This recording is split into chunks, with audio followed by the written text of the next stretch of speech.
over 10 things that you absolutely need to know about your car. Alright, let's get started. Alright, so let's kick things off with Chapter 1.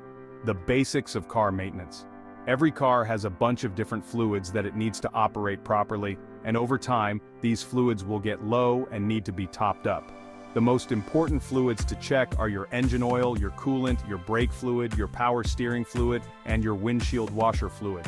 Checking all of these fluids is super easy, and every car is a little bit different, so the best way to learn how to do it on your car is to pop open your owner's manual and follow the instructions in there. It'll tell you exactly how to check each fluid, and it'll even tell you what type of fluid you need to put in there if it's low. Alright, so that's the very basics of checking your fluids. It's easy to do, and it can really make a big difference in the long run. Next up, we're talking about tires. Your tires are the only point of contact between your car and the road, which means that keeping them in good shape is absolutely critical for your safety and for the performance of your car. First things first, tire pressure. Underinflated tires can be really dangerous because they can overheat more easily, which can lead to a blowout. Plus, underinflated tires can also reduce your fuel economy, which means you'll end up spending more money on gas. You can check your tire pressure at most gas stations, or you can buy a tire pressure gauge and do it yourself at home. Once you know the recommended tire pressure for your car, just use the tire pressure gauge to check each tire and add or release air as needed. It's really that easy. Alright, let's talk about those mysterious warning lights on your dashboard. It can be really tempting to just ignore those lights, especially if your car seems to be running fine. But I'm here to tell you that ignoring those lights is a really bad idea. Those warning lights are there for a reason, and they're trying to tell you that something is wrong with your car. Sometimes it's something really minor, like a loose gas cap or a sensor that needs to be reset. But other times, it could be something much more serious, like a problem with your engine or your brakes. The best way to know for sure is to take your car to a mechanic and have them scan it for codes. Most mechanics will do this for free or for a small fee. Chapter 4. The importance of regular checkups. Just like you and me, our cars need regular checkups too. I know it can be easy to skip out on regular maintenance, especially if you're trying to save money, but trust me, getting your car serviced regularly is one of the best things you can do for it. Think of it like this. Would you rather spend a little bit of money now on preventative maintenance, or a lot of money later on major repairs? I know which one I'd choose. Chapter 5. Emergency preparedness. Hopefully you'll never be in a situation where you need to use it, but it's always better to be safe than sorry, right? So what should you have in your car emergency kit? Well, at the bare minimum, you should have a first aid kit, a flashlight, jumper cables, and a basic toolkit. If you do decide to put together your own kit, make sure to store everything in a waterproof container so it stays dry and organized. Chapter 6. How to jumpstart a car. So, you're stranded with a dead battery.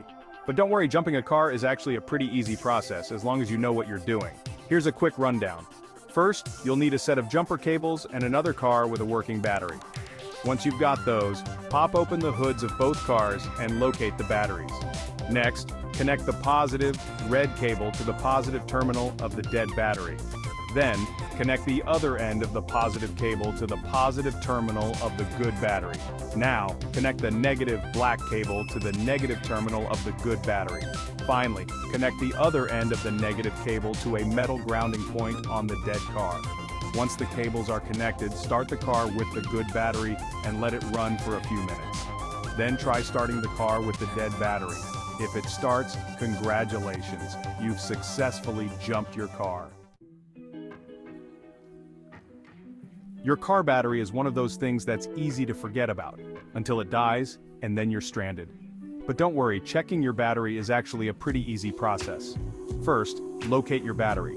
It's usually under the hood, but it could also be in the trunk or under a seat.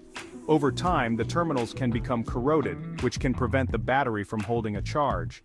If the terminals look corroded, you can clean them with a wire brush and a mixture of baking soda and water. Once the terminals are clean, check to make sure that the battery cables are securely attached. If the cables are loose, tighten them up with a wrench.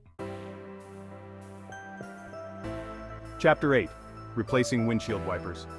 Your windshield wipers are your first line of defense against rain, snow, and anything else that Mother Nature throws at you while you're driving, so if your wipers aren't working properly, it can be really dangerous.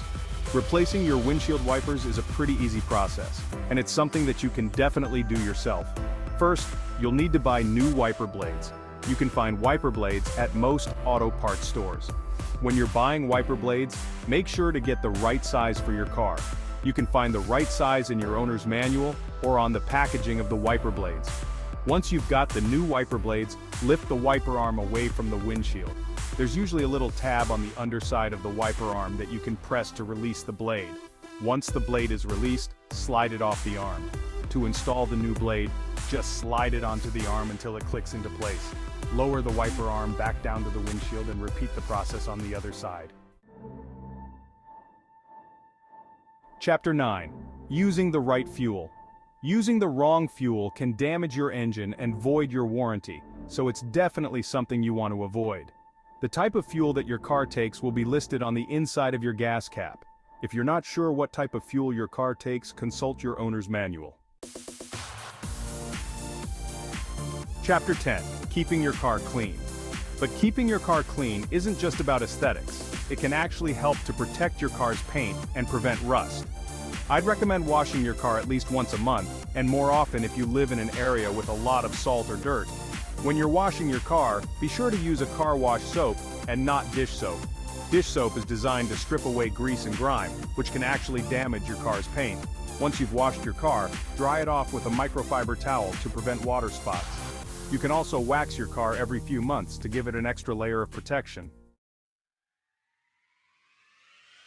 Outrow. That's a wrap, so there you have it. Those are my 10 car tips that every driver should know. If you follow these tips, you'll be well on your way to keeping your car in tip-top shape for years to come. What did you guys think of this video? Let me know in the comments down below.